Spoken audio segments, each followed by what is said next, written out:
They were told that capture meant dishonor worse than death. But when 300 Japanese women stepped off crowded transport trucks at Camp Lordsburg, New Mexico in August 1945, they expected American soldiers to laugh at their shame and Japanese officers to command their silence. Instead, something impossible happened.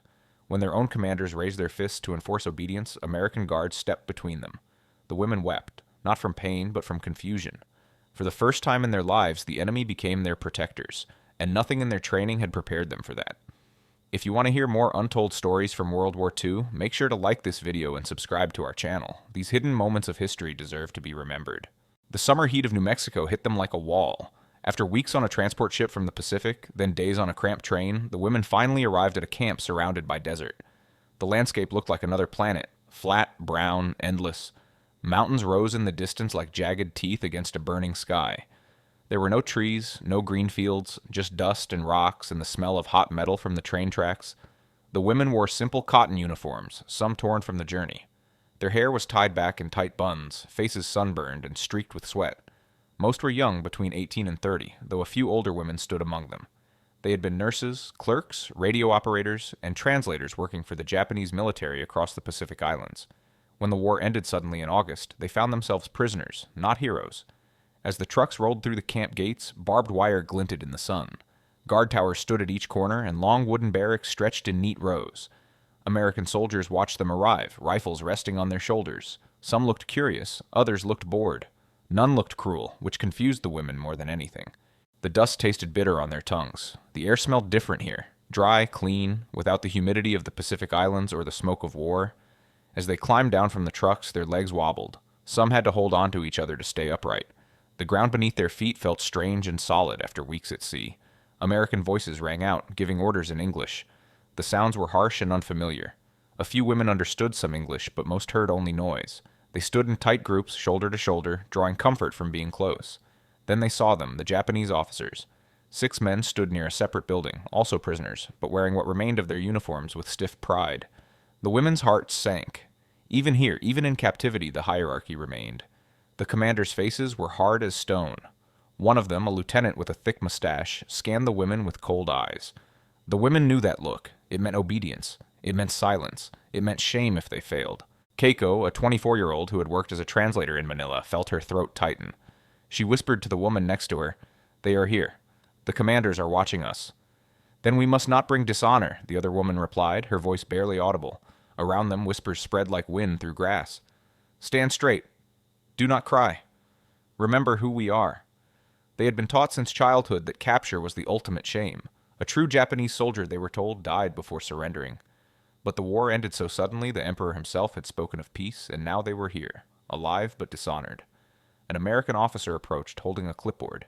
He was young, maybe 30, with kind eyes and a tired face. He spoke slowly, using simple words. A Japanese-American translator stood beside him, repeating everything in their language. "You will be safe here. You will be fed and given shelter. You will be treated according to international law." Safe? The word felt foreign. They had been told Americans were demons who showed no mercy. Yet here was this man, speaking gently, promising safety. But then the Japanese lieutenant stepped forward. His voice cut through the air like a blade. "You will maintain discipline. You will obey. You will not embarrass our nation further." The women's heads dropped immediately. Yes, they understood. They were prisoners, but they were still Japanese. They still had to obey. Even if everything else had fallen apart, that remained. The American guards directed the women toward a large building. Inside, it was cooler, with fans spinning on the ceiling. The women were told to line up. One by one, they would be checked by doctors, given clean clothes, and assigned to barracks. Keiko's heart pounded. She had heard stories, terrible stories, about what happened to captured women. The propaganda had been clear. Americans would humiliate them, hurt them, use them. She clenched her fists, trying to stay calm. When her turn came, she entered a small room. An American nurse stood there, a woman with red hair and freckles. She smiled. Keiko froze. Why was she smiling? Through the translator, the nurse spoke. "I'm going to check your health. Just basic things. Temperature, weight, any injuries. Is that okay?" Is that okay? No one had ever asked Keiko if something was okay. In the Japanese military system, you obeyed. You didn't get asked. She nodded, unsure what else to do. The nurse was gentle. She checked Keiko's pulse, looked at her eyes, asked if she had any pain. When she noticed old bruises on Keiko's arms, marks from when a commander had grabbed her roughly for a mistake in translation, the nurse's smile faded. Did someone hurt you? She asked through the translator. Keiko said nothing. How could she explain? In her world, that was just discipline. That was normal. The nurse wrote something on her chart, then handed Keiko a bundle of clothes, a simple dress, undergarments, and a pair of shoes. These are for you. You can change in the next room. Take your time. Take your time. Another strange phrase. Keiko had never been told to take her time. She had only been told to hurry, to be efficient, to never waste a moment. Outside, the other women went through similar experiences. Most were silent, moving like robots, doing exactly what they were told. But inside, confusion swirled. The Americans were not cruel. They were not rough. They asked questions instead of giving orders. It made no sense. After processing, the women were led to a dining hall. Long tables filled the room, and the smell of food, real food, hit them immediately. For months, they had eaten rice mixed with weeds, thin soup, sometimes fish if they were lucky. They had watched their portions shrink as supply lines broke down. Many had lost weight, their uniforms hanging loose on thin frames. Now they saw tables covered with trays. There was rice, yes, but also vegetables, meat, bread, and fruit. Apples sat in bowls, shining red. Pitchers of water and milk stood at each table. The sight was overwhelming. An American cook, a large man with a friendly face, gestured for them to take plates. Help yourselves. Eat as much as you want. The women looked at each other, uncertain. Was this a test? Were they supposed to refuse to show discipline, or were they really allowed to eat? Slowly, one woman stepped forward, then another. Soon they formed a line, taking plates with trembling hands. When Keiko received her tray, heavy with food, she nearly dropped it. The weight alone shocked her. This was more than she had eaten in a week back on the islands. They sat in silence as they had been trained to do. No talking during meals, no wasting food, no showing emotion. Keiko picked up her fork. They had been given real utensils, not just chopsticks or fingers, and took a small bite of the meat. It was warm, seasoned, tender. Her eyes watered. Around her, other women reacted the same way. Some cried quietly into their food. Others ate mechanically as if afraid the plates would be taken away. One older woman, who had been a nurse, whispered a prayer of thanks under her breath. But then came footsteps, heavy boots on wood floors. The Japanese officers entered the dining hall. The women immediately stiffened. Forks paused mid-air. Heads bowed lower. The lieutenant with the mustache walked between the tables, his face a mask of disgust. He spoke in harsh Japanese. You eat their food and forget your honor? You accept comfort from the enemy? Have you no shame? The room fell completely silent. Several women set down their forks. Their appetites vanished. Guilt crashed over them like a wave. He was right, wasn't he? They were eating enemy food. They were accepting kindness from Americans. They were prisoners, disgraced, and now they were betraying their country further by not resisting. Keiko felt tears slide down her cheeks, not from joy at the food, but from shame. Her throat tightened. She couldn't swallow. That night, the women were taken to their barracks, long wooden buildings with rows of beds. Each bed had a mattress, a pillow, and 2 blankets. After sleeping on hard ground, on crowded ships, on anything they could find, the sight of real beds felt like a dream. But the Japanese officers were housed in a nearby building, and their voices carried in the desert night. The women lay in their beds, exhausted but unable to sleep. Through the thin walls, they heard the commanders arguing among themselves, discussing the disgrace of surrender, the weakness of accepting American charity. One voice rose above the others, the lieutenant. Tomorrow we will make sure they understand. They may be prisoners, but they are still Japanese. They will maintain honor, or they will be reminded of their duty. The threat hung in the air. The women knew what reminded meant. It meant punishment. It meant being pulled aside and scolded, or worse. Even in captivity, the hierarchy held. The commanders still had power over them, not through official authority, but through culture, through shame, through the weight of everything they had been taught since birth. Keiko stared at the ceiling, watching shadows from the guard tower lights move across the wooden beams. Her stomach was full for the first time in months. She was clean. They had been allowed to shower, with real soap and warm water. She was lying on a soft bed, and yet she had never felt more conflicted. "Are you awake?" whispered the woman in the next bed.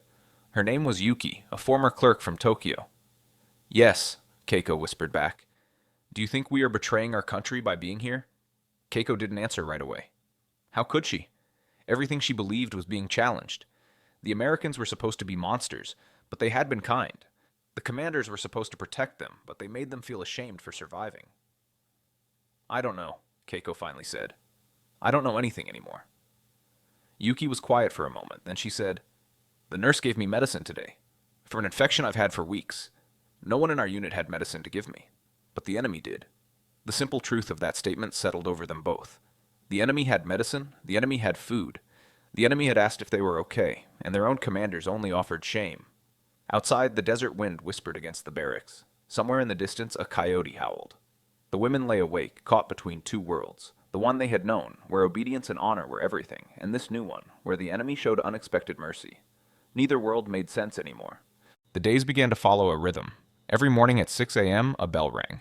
The women woke, made their beds with military precision, and lined up outside the barracks. An American guard would do a quick count, then lead them to the dining hall for breakfast. Breakfast was always generous: oatmeal or rice, toast with butter, coffee or tea, sometimes eggs and bacon. The women slowly got used to eating real meals. Their bodies responded. After weeks of being weak and tired, they started to feel stronger. Their skin cleared. Their hair, which had been dull and breaking, began to shine again. After breakfast, they were given work assignments. The Americans needed help with various tasks around the camp: laundry, kitchen work, sewing and mending uniforms, helping in the infirmary. The work was not hard. No one yelled at them. No one hit them for small mistakes. The American supervisors spoke firmly but fairly. If someone didn't understand, they would explain again, slowly. Keiko was assigned to help in the infirmary because of her English skills. She worked alongside American nurses, translating when other Japanese prisoners needed medical care. She watched how the nurses treated patients, gently, with respect, explaining what they were doing before they did it. This was so different from the military hospital where she had worked, where patients were expected to endure in silence. The women were paid for their work. Not much, just camp currency that could be used at the canteen. But it was something. They could buy small things like soap, combs, writing paper, even candy. The first time Keiko held a chocolate bar, she stared at it for a long time before eating it. Chocolate had been a luxury in Japan even before the war. Now the enemy was selling it to her. In the afternoons, after work, they had free time. Some women gathered in small groups to talk quietly. Others wrote letters home, though they didn't know if the letters would ever reach Japan. A few attended English classes that the camp offered. The Americans seemed to believe that keeping the prisoners busy and educated was important. Evenings brought dinner, then more free time before lights out at 9 p.m. The routine was simple, predictable, almost peaceful, and that made the guilt worse. Because while the women ate 3 meals a day and slept in beds with clean sheets, they knew what was happening back home. They knew Japan had been bombed, cities destroyed, families scattered, food was scarce, children were starving. And here they were, prisoners of war, living better than they had lived in years. Letters began arriving from Japan, delivered through the Red Cross. The words were carefully censored, but the meaning was clear. Yuki received a letter from her mother. "We are grateful you are alive. Do not worry about us. We manage with what we have." But between the lines, Yuki could read the truth. They were not managing. They were suffering. Another woman, Hana, received news that her brother had died in the final months of the war. She sat on her bed, holding the letter, tears falling silently. Around her, other women cried too for their own losses, for the weight of survival while others had died. The Japanese commanders noticed the letters. They noticed the women gaining weight, looking healthier, and they did not approve. One afternoon, as the women returned from work, the lieutenant gathered them in the yard. American guards watched from a distance but didn't interfere. The commanders were prisoners too, and they had the right to speak to their countrywomen. The lieutenant's voice was cold and sharp. "Look at yourselves. You grow fat on enemy food while your families starve. You smile at American soldiers while our brothers lie dead in the Pacific. You have forgotten who you are." The words cut deep. The women stood frozen, heads bowed, unable to defend themselves. Because part of what he said felt true. They were eating well. They were accepting kindness from the enemy, and every moment of comfort felt like a betrayal. "You will remember your place," the lieutenant continued. "You will stop fraternizing with the Americans. You will maintain dignity and discipline, or I will ensure you understand the meaning of shame." After he dismissed them, the women walked to their barracks in silence. The joy they had started to feel, the small happiness of being safe and fed, evaporated. They were back in the familiar cage of obligation and honor, even if the bars were invisible. But the Americans noticed the change. Sergeant Miller, who supervised the kitchen, saw how quiet the women had become after the commander's speech. He saw the fear in their eyes when they passed the Japanese officers. He saw tears being quickly wiped away. One day he approached Keiko as she worked in the infirmary. "Is everything okay?" he asked. "You seem different. Scared." Keiko didn't know how to answer. How could she explain the complex web of honor, shame, duty, and fear that governed her life? How could she make him understand that her own people were more frightening than her captors? "It's nothing," she said quietly. But Sergeant Miller wasn't fooled. He had been in the military long enough to recognize fear, and he didn't like seeing it in someone who should have been safe under his watch. Other American soldiers noticed too. Private Johnson, who worked in the laundry, saw how the women flinched when the Japanese officers walked by. He saw how they stopped laughing or talking the moment a commander appeared. He mentioned it to his sergeant. "Something's not right," he said. "Those women are afraid of their own guys." The sergeant nodded. "I've seen it too. Keep an eye out. If anything happens, we need to know." Meanwhile, small kindnesses continued. An American cook named Betty started saving extra fruit for the women. She noticed they never took as much as they were allowed, so she would slip apples or oranges into their hands with a wink. "For later," she'd say. A guard named Thompson taught a few women how to play cards during their free time. They giggled at the strange game, trying to understand the rules. For brief moments, they forgot about everything else and just enjoyed being young women playing a game. These moments of connection confused the women even more. The Americans treated them like human beings. They joked with them, helped them, showed patience when they made mistakes. The kindness was steady and genuine, not a trick or a test, but every time they started to relax, to feel safe, the commanders' voices would echo in their minds. "You are disgracing your nation. You have forgotten your honor." The women were caught between two worlds. One offered food, safety, and kindness, but came from the enemy. The other offered familiar authority and cultural identity, but came with harsh judgment and shame. They didn't know which world they belonged to anymore. Keiko lay awake many nights thinking about this. She remembered her mother's words before she left for military service. "Serve with honor. Never bring shame to our family." But what was honor now? Was it refusing food from the enemy and starving? Was it rejecting kindness because it came from the wrong people? Or was honor simply surviving, living to see her family again? She didn't have answers. None of them did. They were living in a gray area that no one had taught them how to navigate. The war had clear sides, Japan versus America, right versus wrong. But captivity blurred everything. Here the enemy fed you. Here your own countrymen made you feel worthless. Here nothing was simple anymore. And the tension was building. Everyone could feel it. The commanders were getting angrier. The women were getting more confused. And the Americans were starting to watch more carefully, sensing that something was about to break. Keiko kept a small notebook hidden under her mattress. At night, when everyone else was asleep, she would write by the dim light that came through the windows from the guard towers. She wrote in Japanese, careful to keep her thoughts private. One entry read, "I don't know who I am anymore. For 24 years I knew exactly who I was. A Japanese woman, obedient daughter, faithful servant of the emperor. Now I am a prisoner. The enemy treats me better than my own commanders do. They ask me if I'm okay. They give me medicine when I'm sick. They pay me for my work. And I feel guilty for being grateful. Is that wrong? Am I betraying my country by accepting kindness?" Another entry, a week later. "Today Sergeant Miller asked me about my family. He wanted to know if I had brothers or sisters. When I told him about my younger sister, he showed me a picture of his own sister back in America. He misses her. He worries about her. In that moment, I saw him not as an enemy soldier, but as a brother. And I realized he probably sees me as someone's sister too. Not as an enemy, just as a person. This thought terrifies me because it changes everything." She was not alone in her confusion. Late at night, after lights out, whispered conversations filled the barracks. "Do you think we're wrong to eat their food?" one woman asked. "What choice do we have? Starve to show our loyalty?" Another responded. "But the commanders say we're betraying our nation." "The commanders wanted us to die rather than surrender. Are they really the ones we should listen to?" This last comment was met with sharp gasps. To question the commanders was unthinkable. But slowly, quietly, the women were starting to think the unthinkable. Yuki voiced what many felt. "I've been thinking about something. The Americans didn't have to feed us so well. They didn't have to give us real beds or medicine or pay us for our work. The Geneva Convention says prisoners must be treated humanely, but they could do the bare minimum. Instead, they do more. Why?" No one had an answer, but the question stayed with them. The breaking point came on a hot September afternoon. The women were returning from their work assignments, tired but in good spirits. One of the younger women, a girl named Sakura, who couldn't have been more than 19, was humming a song, an American song she'd heard on the radio in the kitchen. The Japanese lieutenant appeared from nowhere. His face was red with rage. He grabbed Sakura by the arm, yanking her out of line. "You sing their songs now? You have completely forgotten your honor." Sakura froze, terrified. The lieutenant raised his hand to strike her. But before his hand could fall, an American guard stepped between them. It was Sergeant Miller. His voice was calm but firm. "That's enough. Step back." The lieutenant's eyes blazed. "This is not your concern. She is Japanese. I am her superior officer." "You're a prisoner, same as her," Miller replied, his hand resting on his belt near his sidearm, not threatening, but ready. "And in this camp, prisoners don't hit each other. Step back." For a long moment, nobody moved. The women held their breath.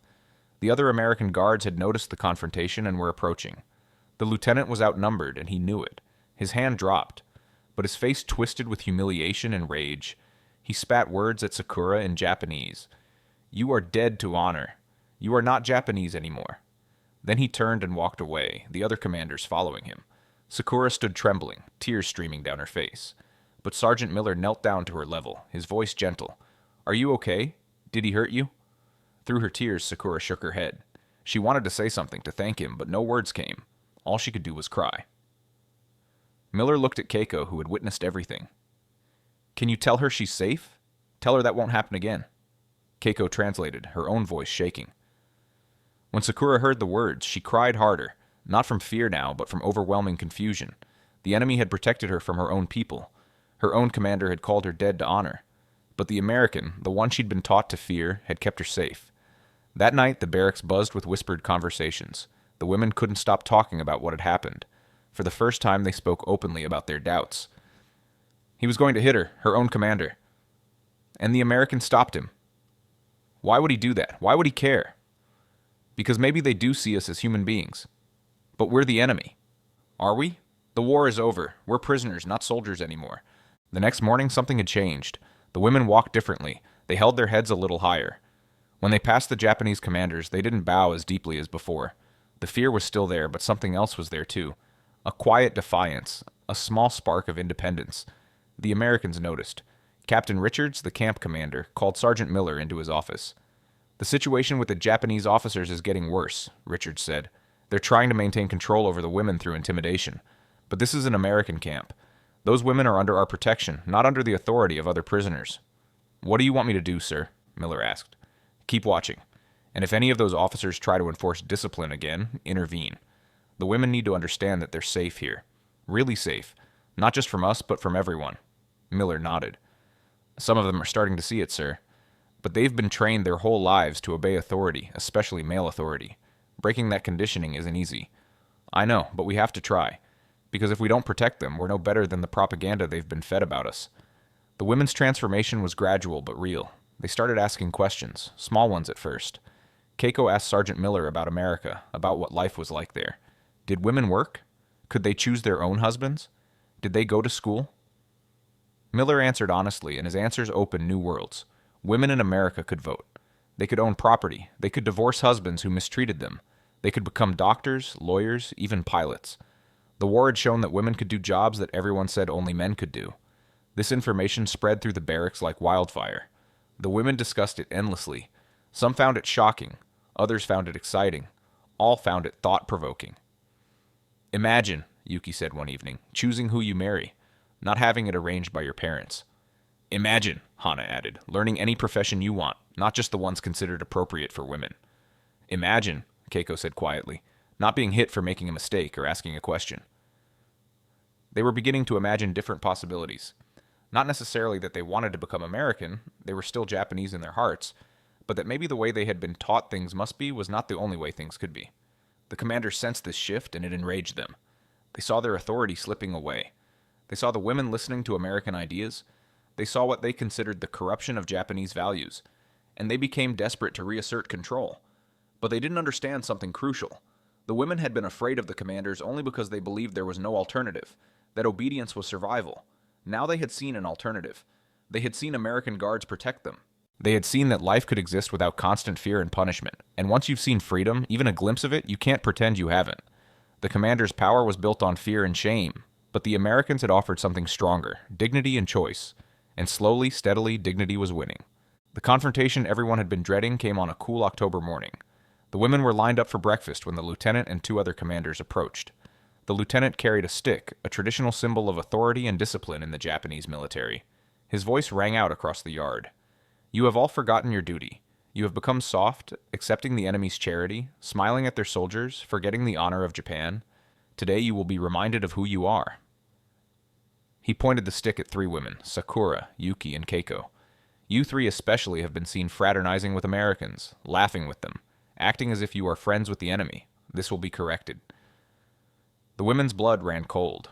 They knew what corrected meant. Public punishment, humiliation, physical discipline. It had happened before in the military, to others who had broken rules or shown weakness. The American guards were at the other end of the yard, but Sergeant Miller saw what was happening. He started walking quickly toward the scene. The lieutenant raised his stick, stepping toward Sakura. "You will kneel and apologize for your dishonor." Sakura's legs trembled, but she didn't move. Something in her had changed since the last confrontation. She had been protected once. Maybe she didn't have to accept punishment for the crime of being treated like a human being. "I said kneel!" the lieutenant shouted. "No," Sakura whispered. Then louder, "No." The word hung in the air like thunder. The other women gasped. No one said no to a commander. The lieutenant's face turned purple with rage. He raised the stick high, preparing to strike. But before it could fall, Sergeant Miller was there, along with 4 other American guards. Miller grabbed the stick mid-swing, yanking it from the lieutenant's hands. "I told you once before," Miller said, his voice dangerously quiet. "You don't touch these women. Not now. Not ever again." "They are Japanese. They are under my authority," the lieutenant screamed, switching to English so the Americans would understand. Captain Richards approached, having been alerted to the commotion. He addressed the lieutenant directly. "You have no authority in this camp. You are a prisoner, same as them. And these women are under the protection of the United States military. If you attempt to harm them again, you will be placed in isolation. Do you understand?" The lieutenant looked around. He was surrounded by American guards. The women were watching, and for the first time he saw something new in their eyes. Not fear, not submission, but defiance. They weren't going to obey him anymore. He had lost. "This is a disgrace," he hissed. "You are all traitors to Japan." Keiko stepped forward, her voice shaking but clear. "We are survivors. That is not the same as traitors." The word stunned everyone. A Japanese woman, contradicting a male officer, in public, in front of everyone. It violated every cultural norm she had been raised with. But she had said it anyway. The lieutenant stared at her with pure hatred. Then he turned and walked away, the other commanders following. They knew they had lost control. The American protection had broken their power. Captain Richards addressed the women. "You don't have to be afraid of them anymore. You are under our protection. Anyone who tries to harm you will answer to us. You have my word." Through Keiko, translating with tears streaming down her face, the women heard this promise, and one by one they began to cry. Not from fear or shame, but from relief. From gratitude. From the overwhelming realization that they were truly safe. Sakura fell to her knees, sobbing. Yuki covered her face with her hands. Even the older women, who had trained themselves never to show emotion, wept openly. The Americans had done what their own commanders never had. They had protected them. And in that moment, everything the women had been taught about honor, about loyalty, about who was good and who was evil, shattered completely. The enemy had become their protectors, and their protectors had revealed themselves as the true source of their fear. In the weeks after the confrontation, life in the camp changed dramatically. The Japanese commanders were moved to a separate section of the camp, far from the women. They were no longer allowed to interact without American supervision. The women felt like a weight had been lifted from their shoulders. But a new anxiety crept in. Rumors began to spread that prisoners would soon be sent back to Japan. The war was over. Peace treaties were being signed. Eventually, everyone would go home. Home. The word felt strange. What was home now? Japan had been bombed, cities destroyed, millions dead. The country they left was gone, replaced by something broken and occupied. And the women themselves had changed. They had seen a different way of life. They had experienced protection instead of punishment, kindness instead of cruelty. "What will happen to us when we go back?" Yuki asked one evening as the women gathered in the barracks. "We'll be seen as shameful," another woman said. "Prisoners who survived. In Japan, we should have died rather than be captured." "But the emperor himself told us to surrender," Keiko pointed out. "He said the war was over. We were following his command." "Do you think our families will see it that way? Do you think our communities will forgive us for living while others died?" No one had answers. The fear of returning was real. They would be going back to a country that might reject them, to families that might be ashamed of them, to a society that valued death in battle over survival in captivity. Some women whispered that they wished they could stay in America. It was a treasonous thought, but they couldn't help feeling it. Here they were safe. Here they were treated with respect. Here they had started to imagine different futures for themselves. In December 1945, the first group of women was scheduled to leave. Ships would take them from California back across the Pacific to Japan. The women packed their few belongings, some clothes, letters from home, small gifts that American soldiers had given them. Sergeant Miller came to say goodbye to the women he had worked with. He found Keiko in the infirmary, organizing supplies. "I wanted to give you something," he said, handing her a book. It was a small English dictionary. "So you can keep learning? Maybe it will help you in the future." Keiko took the book, holding it like treasure. Thank you, Sergeant Miller, for everything. Not just the book, for protecting us, for showing us that enemies can be kind. Miller smiled sadly. I hope things go well for you back home. I hope you find peace. I don't know what we'll find, Keiko admitted, but we're different now. We've seen things that can't be unseen. We've learned things that can't be unlearned. Sometimes that's the best thing that can come from war, Miller said, learning that the enemy is human too, remembering that kindness matters more than national boundaries. Similar conversations happened all over the camp. American soldiers who had worked with the women came to say goodbye, to wish them well, to give them small tokens, photographs, books, chocolates for the journey. The women were overwhelmed by these gestures. They had arrived expecting cruelty and were leaving as friends. The Japanese commanders, being shipped separately, watched with disgust as the women laughed and cried with American soldiers. But the women no longer cared what the commanders thought. They had learned a crucial lesson, that honor wasn't about blind obedience or dying for a cause. Honor was about treating people with dignity, about protecting the vulnerable, about choosing kindness over cruelty. The Americans had taught them that. The enemy had taught them honor. Decades later, an elderly Keiko sat in her home in Tokyo, surrounded by her grandchildren. They asked her, as they often did, to tell stories about the war. Most of her stories were sad, about the fear, the hunger, the loss. But this one was different. There was a time when I was a prisoner in America, she began, and the children leaned in, eyes wide. I thought it would be the worst time of my life. I had been taught that Americans were cruel, that capture meant dishonor and suffering. But I learned something surprising. I learned that sometimes the enemy shows you more kindness than your own people do. She told them about Sergeant Miller stepping between her and the commander, about the American nurses who treated her injuries, about the food, the safety, the protection, about the moment she realized that everything she had been taught was wrong. It changed how I see the world, she said. I learned that no group of people is entirely good or entirely evil, that kindness can come from unexpected places, that true honor isn't about following orders blindly, it's about treating others with dignity and standing up for what's right, even when it's hard. Her grandchildren listened, absorbing these words. This was not the usual war story. This was something more complicated, more human, more true. Did you ever see Sergeant Miller again? One grandchild asked. Keiko shook her head. No, but I never forgot him. And I tried to live my life the way he showed me. With kindness, with protection for those who need it, with courage to stand against cruelty, even when it comes from people who are supposed to be on your side. She picked up the old English dictionary from her shelf, worn from decades of use. He gave me this, and through it he gave me a new way of seeing the world. That was the greatest gift anyone has ever given me.